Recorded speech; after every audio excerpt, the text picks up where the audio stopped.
John Wake has this amazing article where he wrote that up to 80% of price appreciation of real estate is due to falling interest rates. John, explain that to us.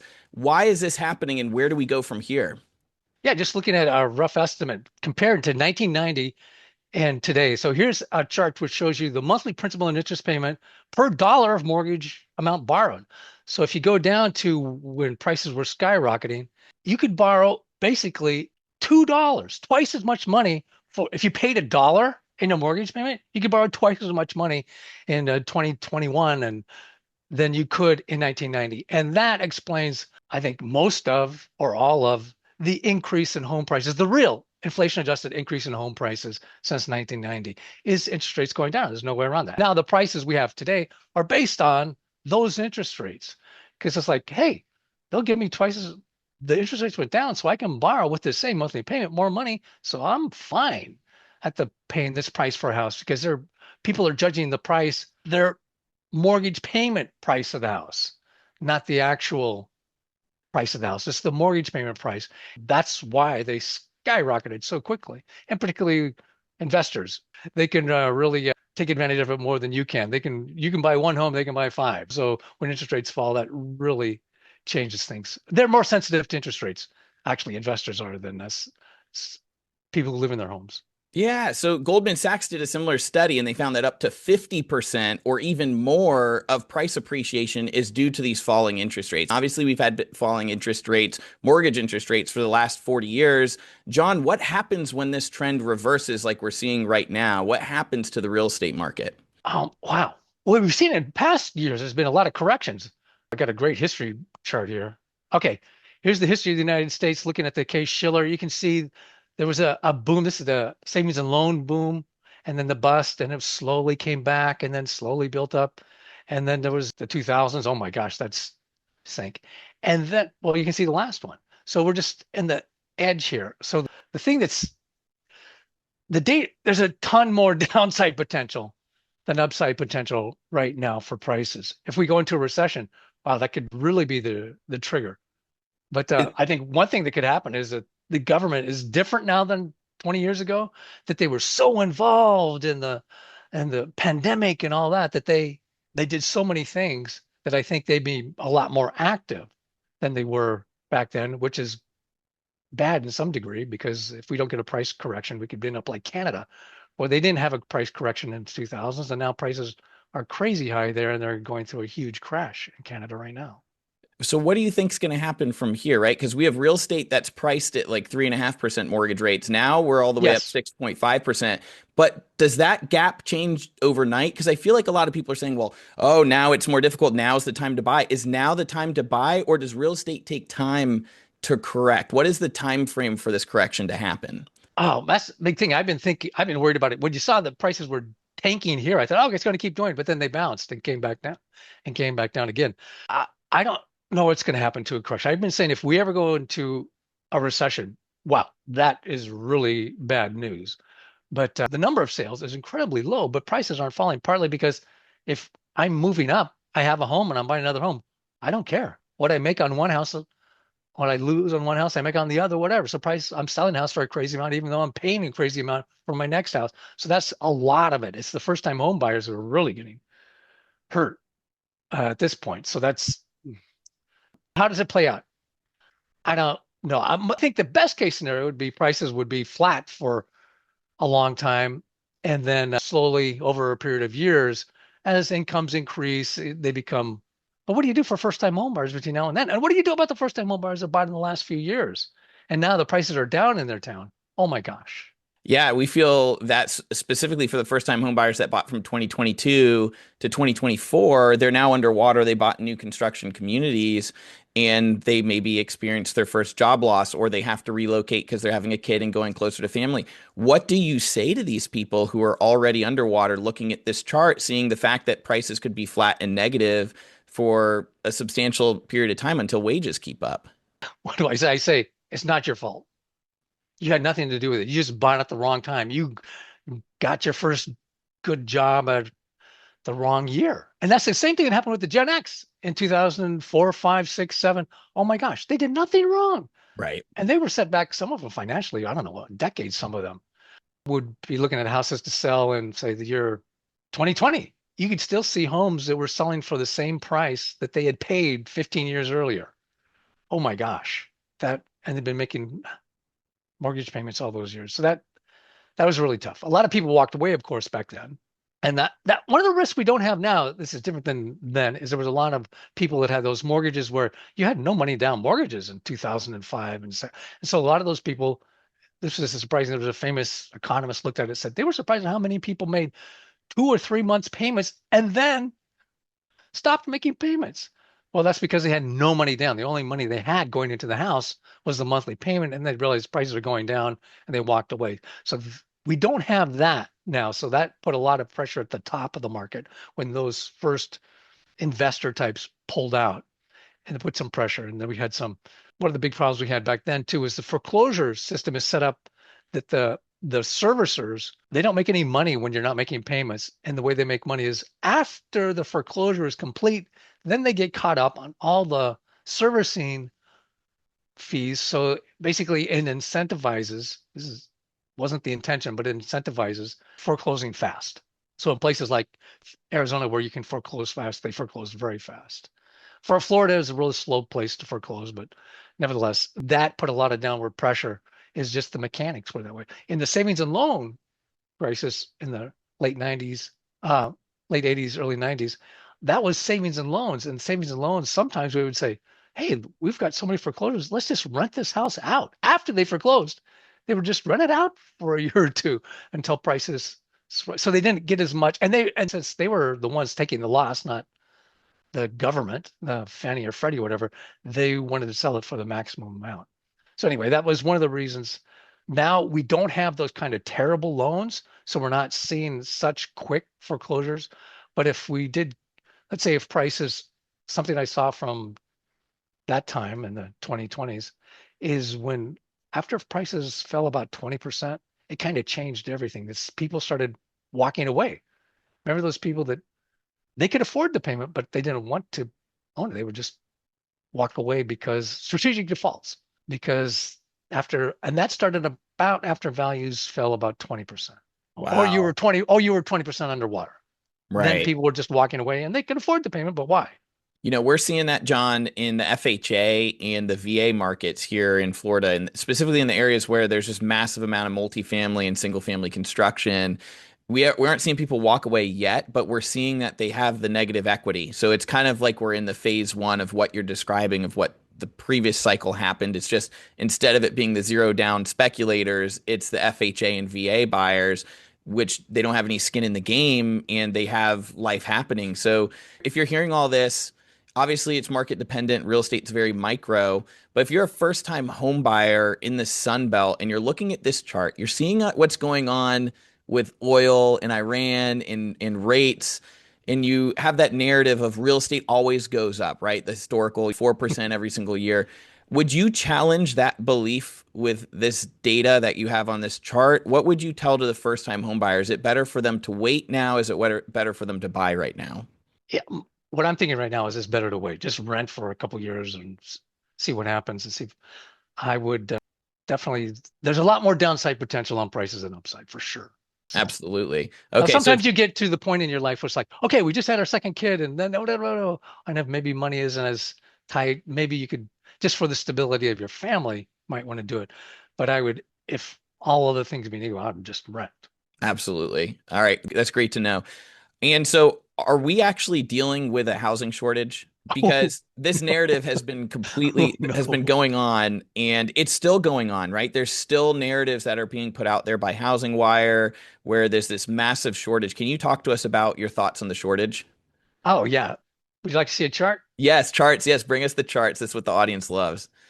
Okay, let me see. And by the way, guys, this is where you can follow John Wake right here at John Wake on X. Highly recommend. I follow his stuff every single day. He's got great charts that he's putting out there.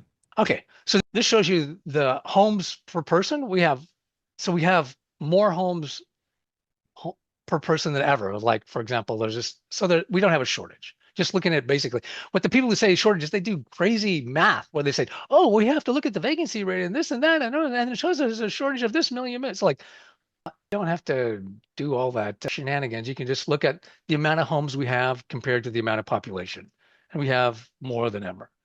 And another way to look at it, and one of the problems we have with real estate and why prices are so crazy is the fact that here's like looking the total supply of homes. This is not the most it increased was like in 2005. It went up 1.6% in 1 year. So homes don't increase. I mean, the supply of homes grows more slowly than the supply of gold internationally. And with gold, at least if there's a shortage over here, you can ship the gold there. With homes, you can't ship the house over there. So it's even more inelastic supply than gold. And the blue line is just showing you the change in the mortgage. So the amount of money chasing homes. Right.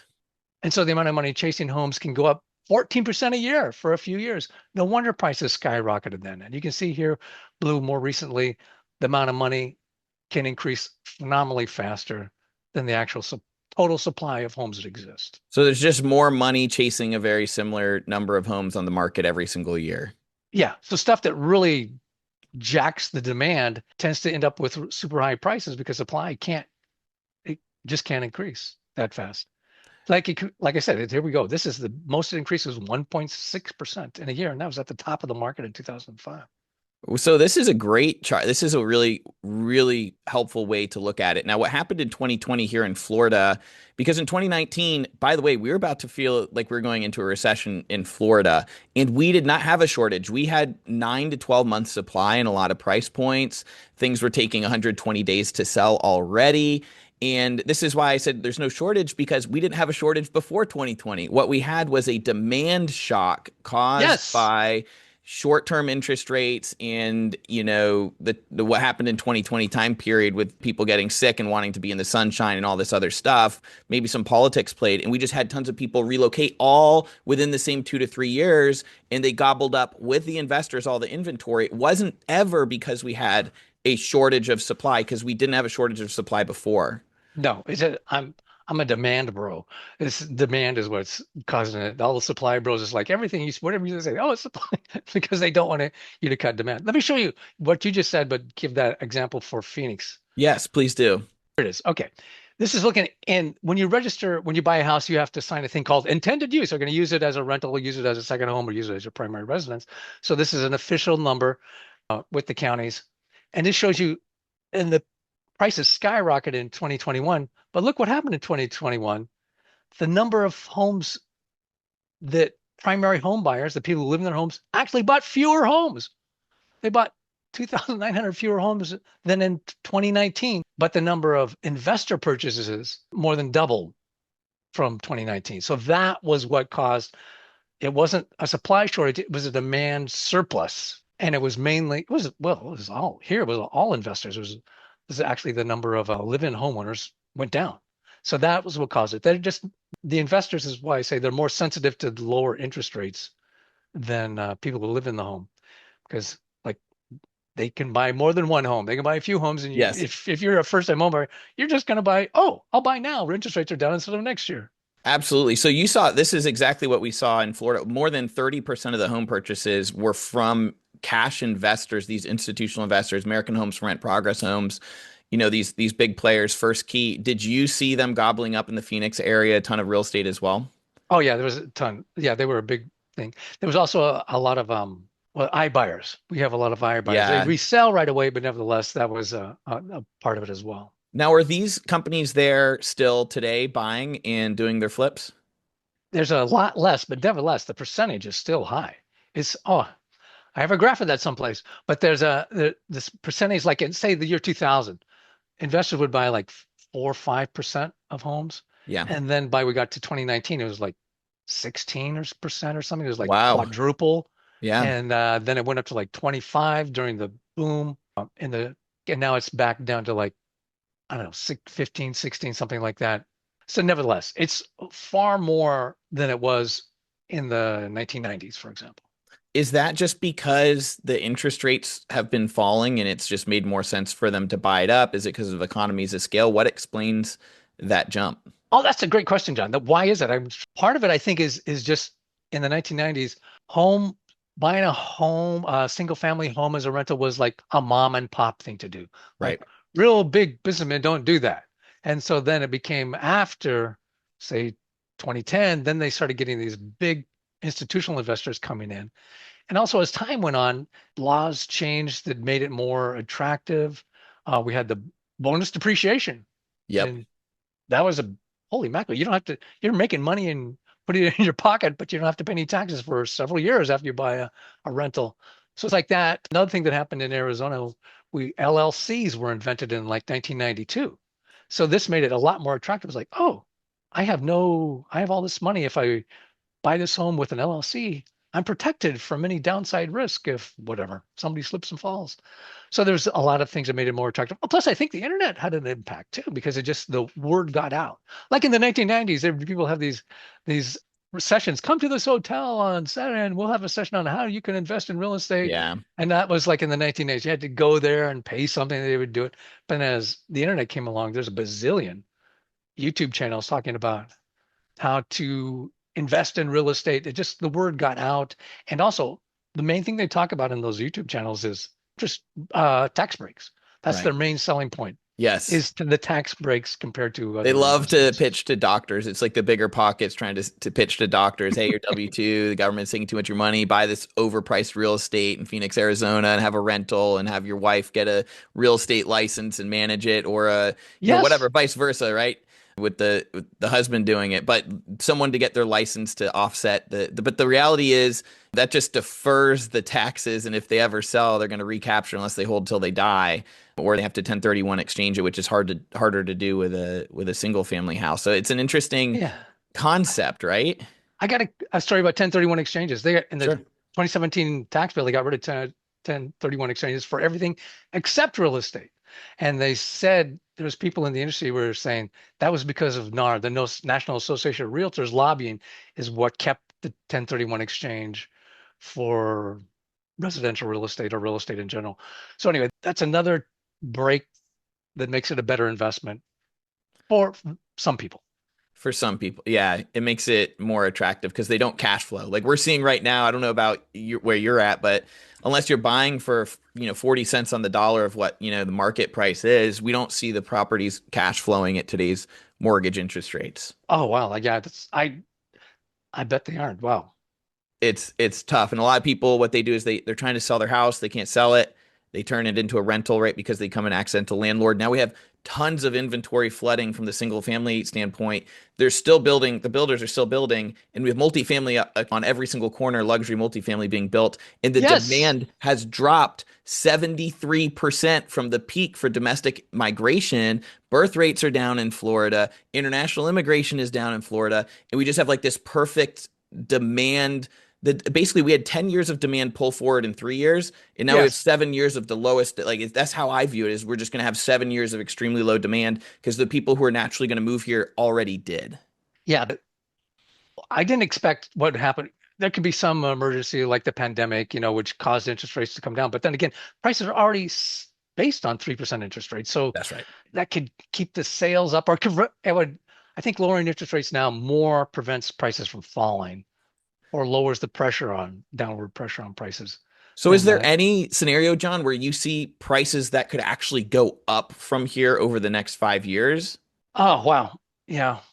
My best guess is it would have to be something where the government gets totally involved, like during the pandemic and have all sorts of programs to get money to what's the, because they were phenomenally more involved.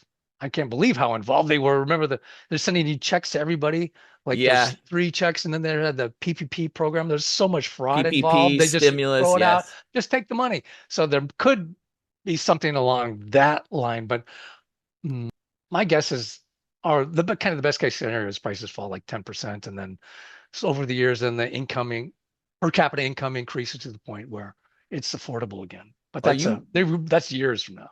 Right. And are you bullish on the income side? Because what we see with AI, with technology, with globalization, do you think that incomes will truly rise to match real estate down the line? I think, let me see if I got, yeah, here it is. This shows you, blue line is personal income per capita Yeah. and the price of homes.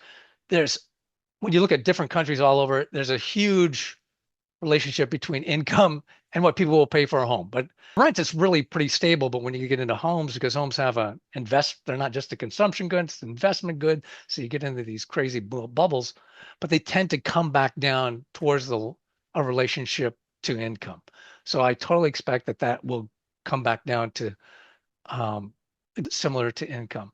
Now, what happened, you see, when we had a recession here, it was like per capita income was flat 2 years later. And recession here, it was flat for a year. So if we don't get a recession, it keeps growing and the prices level off in 3 years, 2.5, we could be back to reasonable prices. That's the best case scenario. Prices are flat for 2, 3 years, but if we go into a recession, forget it. Then that will delay things a year or two.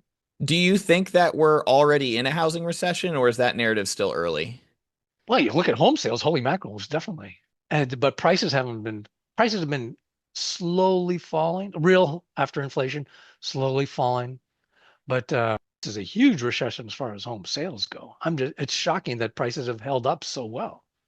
But I think it's partly because it's people who have already owned a home are buying.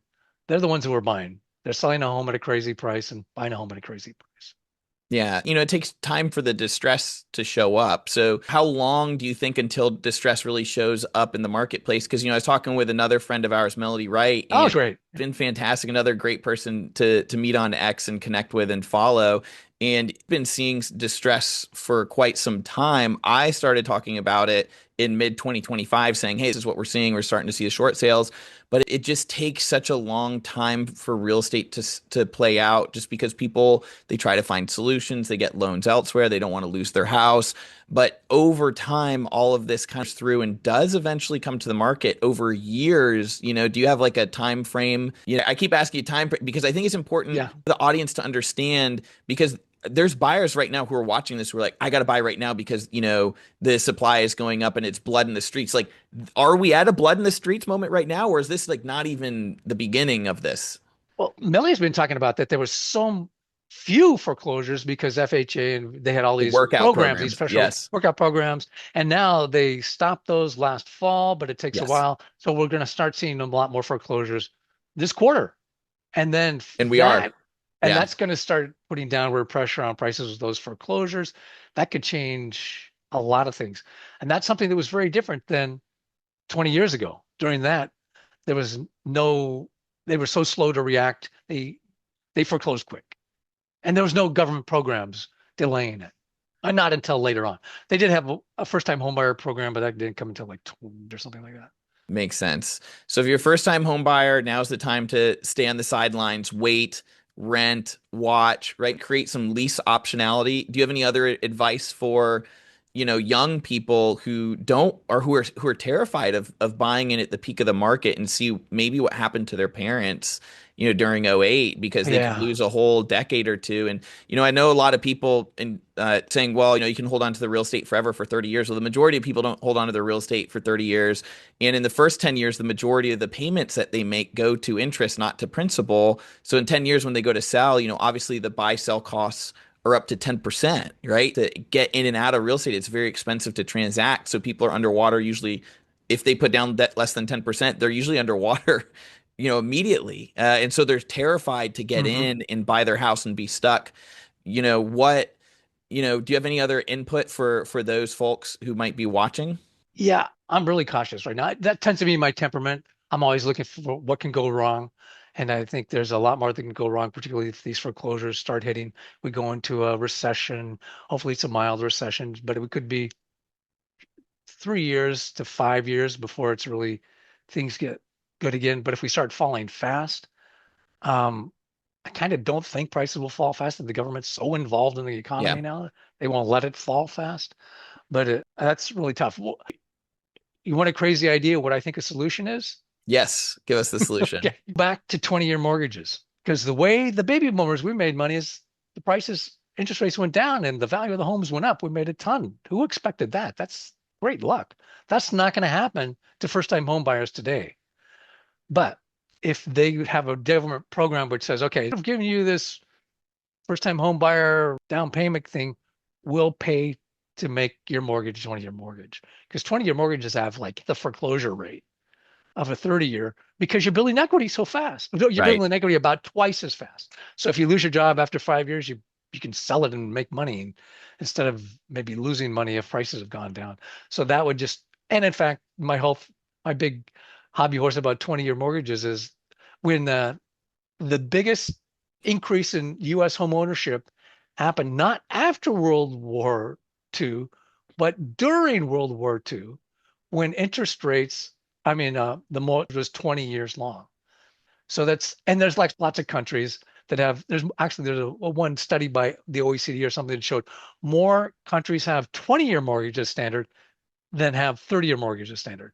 So basically, we've been promoting debt instead of home ownership because our home Yes. ownership is not our free and clear home ownership rate is not high compared to a lot of other countries because we're promoting debt ownership instead of home ownership.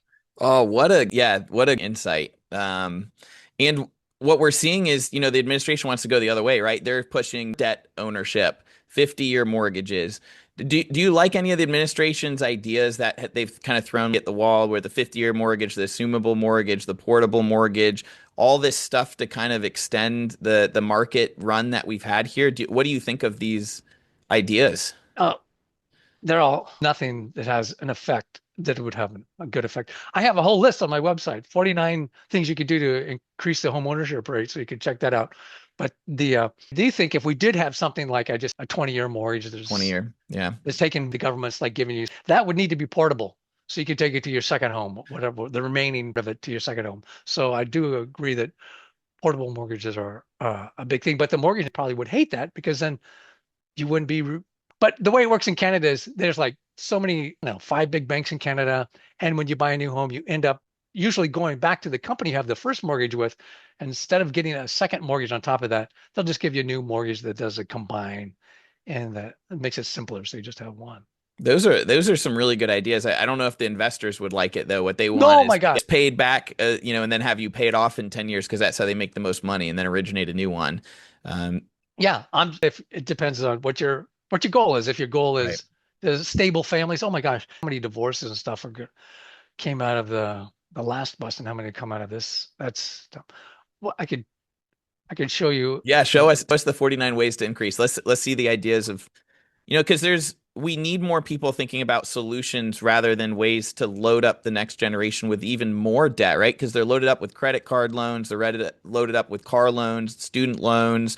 I mean, the next generation of home buyers are just drowning. That's why we're seeing the median age of the first time home buyer increase from, 28 years up to 40 years. And it's a real problem. So, not everyone's going to agree with anything on this, but like we need ideas and we need to find This, paths that aren't going to lead to just loading up the next generation with more debt. yeah, there's a ton of ideas, and it's funny that some of them are like so simple. Yeah. The one that's like, this is so common sense and obvious, like you remove the tax breaks that investors get on single family homes. Yeah. Why ban investors from buying? Why not just make the math be equal to what a buyer would get, Yeah. So if you're an investor, you get the same tax breaks as the guy next door on the home you live in, but Yep. no tax on the homes, the investment homes. And it would just have that would just change things. And it would be really simple. One of the problems with if you get into it, you could have a new mortgage system and things like that, like I mentioned to, but that's really, and then you kind of depend on the bureaucrats making the right decision. Like even the Fed sometimes makes the wrong decision. It's like, but get rid of the government incentives for investors in single family homes and condos. That would stabilize the market. Now the prices may not go down a ton, but it would like, reduce the booms would be a lot smaller and the busts be a lot smaller. Maybe And no boom bust, because the way that I'm seeing it is the speculators in the Sun Belt are the ones that are driving these prices really, really high and pricing out, a lot of people. I mean, it's not just the institutional investors, it's the mom and yes, totally. pops. Oh, it's mainly It's the it's mainly the it's smaller mostly the investors. mom Yeah. and pops, right? Like Yeah. they're Yeah. 90% of this investor market and they just push as hard as they can. And in Florida, a lot of people for the retirement plan is they buy 10 rentals. And Oh, that wow. drives up the prices. Yeah, it's very widespread here in Florida. People buy these little portfolios and they manage them, and that is their retirement plan. It was a great plan in the past, but it was Well, there's so much luck involved in that because interest rates The falling. Who timing. knew that? Yeah. Who knew the timing? Yeah, like yeah, sad that so many people I think are gonna. Well, they're negative. You could have bought 4 years ago. You owned a home 4 years and it's worth than you paid after 4 years. You've lost your down payment and oh my. Yeah, it's really sad. So this is so stop investor tax breaks. That'd be very easy to just, wipe that. Congress could do that. And that Yeah. instead of the investors, which is anti-capitalist, this just Yes. changes the tax, which makes no sense from a Republican. I don't understand what's going on with the Republican Party right now, but obviously their policies are not representative of their core tenets and beliefs. But I mean, they could change the tax code and it would change dynamic of investing in single family, properties that the next generation badly needs. Yeah, I think what that if you can figure out why the way politics work, I have the economics, I got it pretty well figured out. I Yeah. don't understand the politics at all, but my kind of is that politicians get elected by giving away tax breaks. Yeah. They're into giving out tax breaks, giving away money, so to speak, not reducing tax breaks. That's just not in there. It doesn't. They'll This never is get so elected obvious. if they propose this because every real estate investor on the planet will Yeah, never vote for them. The only person who'll vote for them is maybe the next generation who's fed up with the current system, yeah, but they have to get involved with in politics and they don't. yeah. Sometimes I get somebody who's not into real estate saying, "Hey, that's obvious. Just remove the tax breaks."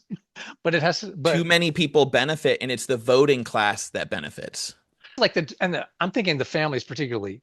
Yeah. And oh, remember after the boom and bust last time, we ended up with Occupy Wall Street and the Tea Party, these huge mega political movements. And if we didn't have, I don't think we would have had those if we didn't have that real estate boom and bust. In fact, we didn't. In the recession before that, it was much smaller. Prices didn't go up and down. We didn't have these huge political movements Yeah. And it's because traumatic. people Go are for just, it. yeah, people are just mad at the world and they want change. But then they should really be going to Congress and voting. Like that's the issue. Cause I used to work at the vampire, squid and some Wall Street firms, and there were like giant rats outside the building and they would chase you into the building and they'd be chanting all day long. And I was just like, Oh yeah, yeah, oh yeah. It's just like on 60. We're just like, why are they here? They're not at the right place. Like we didn't make the rules. We were incentivized to do this stuff by the government. The government set up this incentive oh yeah. system. And like Um, Charlie Munger says, like, show me the incentive, I'll show you the behavior. Like, what do you think's gonna happen? We're gonna find the fastest way to make money. That's our job. yeah, And it creates distortions and we get what we have right now, yeah, which is basically a bubble. It's the government's fault because they should just, if the market was just left alone and was free, we would not have these incentives and then we wouldn't have these outcomes. And so I think it's really unfortunate. Tell me about this mortgages. So this is what you talked about I'll, before, I'll, have a 20-year I'll get, well, mortgage. well, I'm glad you mentioned that about investors, and these are not the problem. The problem are the tax breaks the Incentives. government gives Yes. incentive. They're paying them It's the to buy government. these homes. It's Yes. not the investor's problem. Fault. And so if you were to get rid of these tax breaks, you'd want to phase it in over a long time. Like say, Correct. okay, if you have a house now, keep it the same way, but all homes bought after this date and slowly over years you stabilize the market. Yeah, you don't want to have like a ripcord that just like because expected those, so now you can't just rip them all Yeah, apart right away. Like you don't also want to hurt some of those people that do yeah, have this for totally. the You don't want retirement. to hurt them. Right. Also, if it makes it palatable, you give them bigger tax breaks for those who currently own, as long as you get rid of the ones in the future. So as time goes Exactly. on, we stabilize. I actually think that's a great idea. Yeah. Um, anyway, there's lots of different kinds of there. Like I said, 20-year mortgages, portable. That's really complex and harder to do.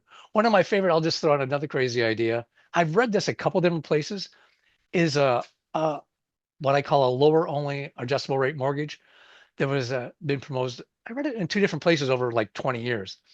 And this idea, it would be very expensive, be more expensive than a 30-year fixed rate mortgage. But when interest rates go down, your mortgage goes down. When interest rates go up, your interest rate does not go up. It's just lower only. So that would be a way if the government subsidized that somehow or encouraged that, or the Fed just only bought those kind of mortgages, 20-year mortgages that are lower only, that would really stabilize home ownership. Because then when there's a recession, one of the problems we saw, gosh, we saw this 20 years ago, when interest rates came down, people would refinance back into a 30-year mortgage. So they added years on to their mortgage every time they refinanced. Yep. And shoot. Yeah, it's a huge problem. You got to restart the clock basically. Yeah. And if you did get to 20, say like $100,000 or more in interest rate over the life of the mortgage, if you with a 20-year versus a 30. So anyway, that's then there's anyway, oh, interesting idea. The Fed has a mandate. One of the problems is the Fed manipulates the mortgage market for their own use because their mandate is stable prices, but not home prices. Home prices are not part of their mandate. They actually got rid of that. It used to be home prices were part of the inflation measure, and it was making inflation so high in the early 1982 or something like that. They got rid of home prices as part of inflation, which is a good way to reduce inflation. Remove that and made them seem like they were doing. But anyway, so if somehow home prices part of the Fed's mandate, that would change a lot. If you just Right. have that one line, it's not just maximum employment and stable prices, including stable home prices. That would make things a lot more difficult then. But right now, you can see what like during the pandemic, they destabilized home prices for Yeah, their other goals. and you would think would want to have stable prices, both the upside and the downside, because it's so traumatic to the marketplace in that, when people buy a house, they use all these services, they buy all this stuff. Like they should want it to just be a continual thing, not a boom bust period like we have now because of the Fed stepping in and out, at random points. It's really hard. I mean, I can tell you, in February 2022, nobody really thought the Fed was going to step in the next month and start jacking rates. That, people thought this stuff was going to continue forever. And obviously, looking backwards, it was obvious. But like where we're at right now, Mhm. at the time, it was in, uh, March 2020 when this all went down, the pandemic, nobody thought the Fed was going to drop rates to zero and we'd have this massive, housing. People were freaking out. People thought housing, and then we saw it. So, all these, they think the smartest person in the room, they can't even speculate what's going to happen the next month because we don't know what the Fed's going to decide. And the Fed, how in control of the housing market is the Fed at this point? Because we watch the interest rates every single day. There's not, I know you said the investors are extremely sensitive, but bears are so sensitive. We saw rates dip below. We had a massive spike of demand that came in, and now we're seeing pipelines completely dry up as we go, around 6.5%. If we stay there, I think it could be really painful because these marginal buyers just the demand just collapses. Yeah, we saw uh, Phoenix doing the number of homes for sale really went up between 2024 and 2025, but they weren't going up much now Right. until interest rates increased. Then now it's starting to see some change that just in the last couple of weeks, because the interest rates went up, it's slowing things down. So it looks like inventory it looks like it was going to be lower than last year. Now it looks like it might be like last year. So I, the way I like to explain it is the Fed is willing to sacrifice Oak Street. Oak Street just means residential areas, is willing to sacrifice Oak Street for Wall Street and Main Street. They don't care about Oak Street. They're just willing to whatever. That's their priorities. Yeah, they're not looking out for the little guy. They're trying to make sure the big players don't get hurt. If you're a seller today and you're in one of these Sunbelt markets and you're starting to see prices soften, you're seeing all these for sale signs, you're thinking about selling in the next year or two, is it better for these folks to just cut and run? Or do you think it makes sense? Hey, let me wait another year or two to see if things get better and sell then. We call this rage quitting, where we list the property, the seller doesn't get the price that they want in the 6 months. So they get upset, they fire their agent, they blame their agent because it's never the market. And then they were like, well, I'm going to wait for springtime. I'm going to wait for next year and things will get better. Is this the right approach or are they completely backwards on this? I would definitely encourage people to sell sooner rather than later, for sure. Yep. Particularly if they haven't, when they're not living there, it's an investment. But even if they are living there, sooner rather than later. Sounds my evaluation at this point. I remember vividly in like 2008 or something like that. I had a client, and she wanted it at 520, and I said I think it'd sell at like 490, 495. Look at me. I asked her a couple of times, and she wouldn't bring it down. There was a a mental block, I think, at 500. So it's, well, let's slow it at four. Anyway, she wouldn't do that because she had anchored on another home that had sold in the neighborhood. Well, that house and my house is better than that house. I'm not going to sell it for less than that. So what? So I didn't sell it. She gets another real estate sell, gets another real estate agent. It sold for 420. So I kept thinking, should I have pushed her harder to bring the price down? Because I'm pretty sure it could have sold for 490, at least 495. But that's the problem is I think sometimes when it gets to on pricing, people confuse the value of the house with their own self-worth. It's like if I sell it below that other house, somehow they're bad or something. It's some weird psychological thing going on there that but anyway, I would say sell it as much. Then again, there's so much emotion involved in that. Right. Give them your advice and hopefully the Absolutely. Okay, so go ahead and sell it. So first time homers wait, sellers sell now because it's not looking good in the next couple of years. What do you say to investors? Is that the same thing? Hey, might make sense to take some chips. oh yeah, totally. That's why who knows what could happen? We get another pandemic or something could change or whatever. But right now, that's my best case scenario is to cash. Yeah, one of the things, because they're saying, well, the Trump economy will save us, AI will save us. And I have not seen anything that the Trump administration has done to help housing at this point, other than the $200 billion of purchases. I think AI, those gains are going to go to the companies, not the employees. The employees will get fired and replaced with them. And then there's going to have to be a transition period. So a lot of these bullish arguments. And then another factor is seeing rents drop. And we have the silver tsunami as the backdrop. Do you have any ideas? In Florida specifically, we're seeing rents already be down 10 to 20% based on the area, and the math is completely changed. And so, if you're a buyer, you're comparing whether you can buy it and here's the payment, or you can rent a similar house and here's the payment. And the rents keep going down when the prices. So now we're like chasing this down. So in that case, as an investor, would you say go ahead and sell now? Oh yeah, that Okay. I'm just feeling really negative about the market on future. There's so much more downside potential than upside that to pull out. And rents are going down a little bit here too. So that kind of changes things because there was a huge, look, you mentioned there's a huge number of apartments that were built, tended to be higher end, but there's a huge amount of supply. There was like Phoenix was third or fourth in the country for the number of new last year that were completed. So that's going to be a while. That's going to, which is great if you're a renter, but it slows down your need to get out. One Bye. of the things that happened when prices are going up fast, it's like that's the remember FOMO. It was like I gotta buy. Well, one hand it was like fear of missing out if you're in. I want to get in now while prices are going up. But it also, if you I need to buy a house because I just had a second kid. It was just fear. If I don't buy now, I won't be able to buy if prices go up any higher. So those were the kind of the two different statuses. Okay, got it. So buyers, wait, go ahead and rent, renegotiate your rent. Sellers, Yeah. investors, sell right away. Rents are dropping. Any other advice or charts that you want to be able to share with people that they may not have thought of at this point that might change the way that they view the real estate market today? Okay. Let's see what I got here.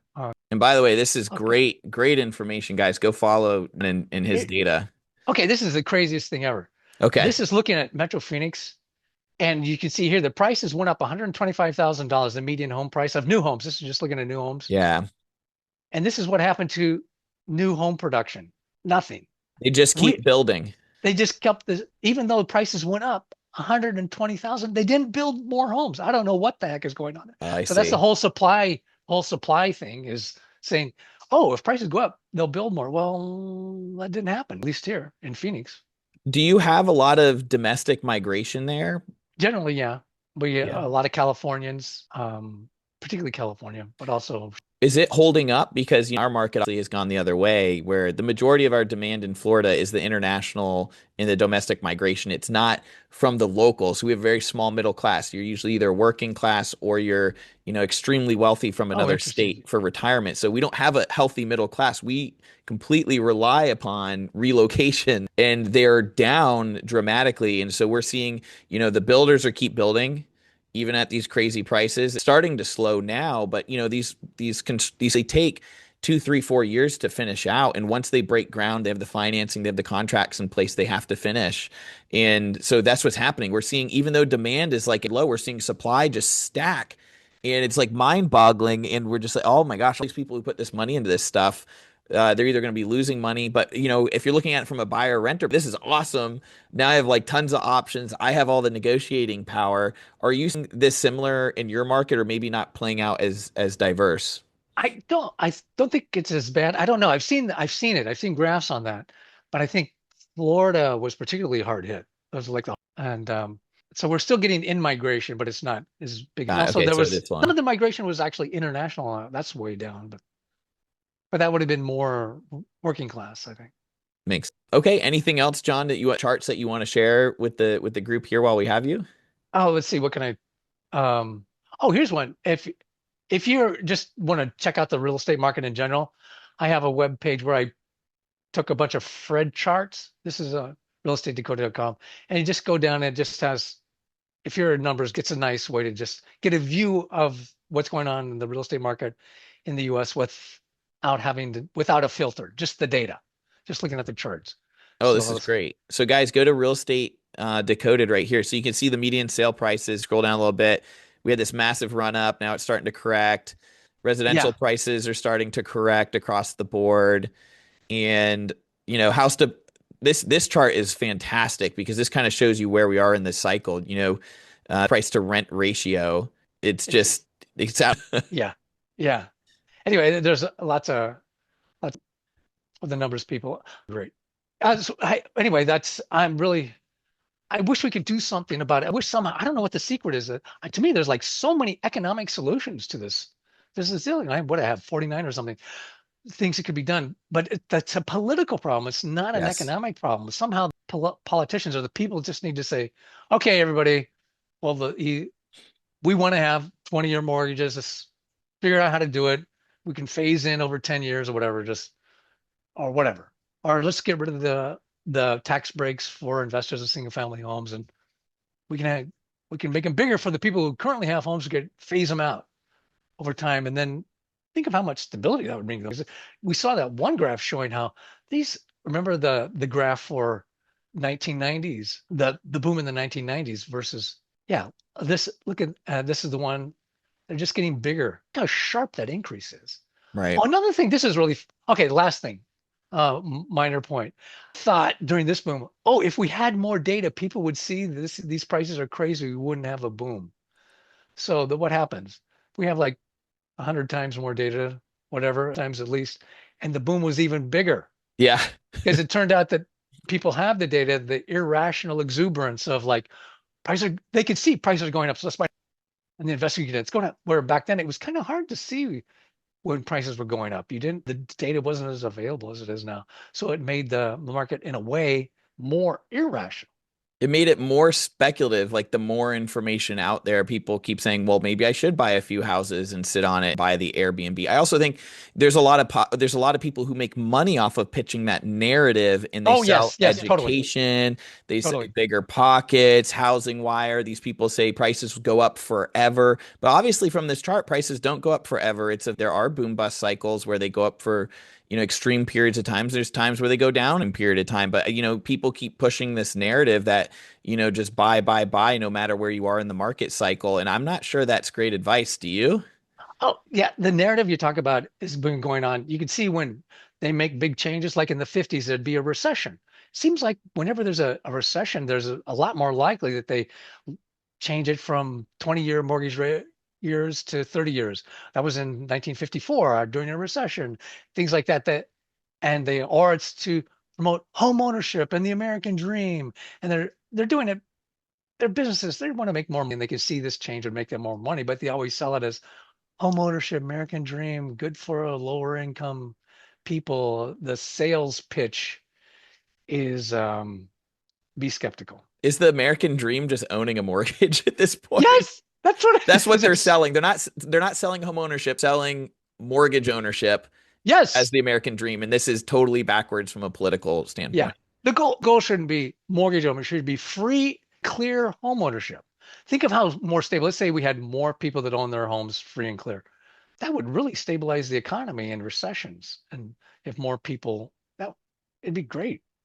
And families, not just the economy, it would Correct. stabilize Not the families. investors in the wealthy, but like the middle class actually owning their homes so they Free don't and feel the clear. financial stress. Yeah, Yeah. when things go to hell, they lose a job, whatever, they're a lot better off. I love it. I love it. Well, John, give us some parting wisdom from you and then tell us where we can find you and connect with you more. Thanks so much. I really appreciate it, John. This has been a lot of fun. So, yeah, I'm on Real Estate Decoded, which I've shown some stuff here. I also have one if you're in Arizona called Arizona Real Estate Notebook. And then I have Substacks related to those as well. So, but they tend to be, I put the graphs on the website and the weekly updates are on Substacks. Yeah, and So John, are anyway, you and I selling love real comments. estate? Are you I'm selling not real estate? selling Not anymore. I'm anymore? retired now. Yeah, I was an agriculture. Hey, I went to University of Florida. I got a master's degree in agricultural economics from Gainesville. Oh yeah, Well, that's awesome. Gainesville. So then I worked for USDA in Washington D.C. and then I worked at the American Embassy in Paris as a attaché. So anyway, my economics, my numbers nerd stuff comes out. I'd never had the personality to be in sales, but I had a website which I published real estate data and an email. And so this is like 4 or 5 years before Zillow came out. Right. I was doing that, and then eventually I was not making any money, but people were saying, "Could you show me a home?"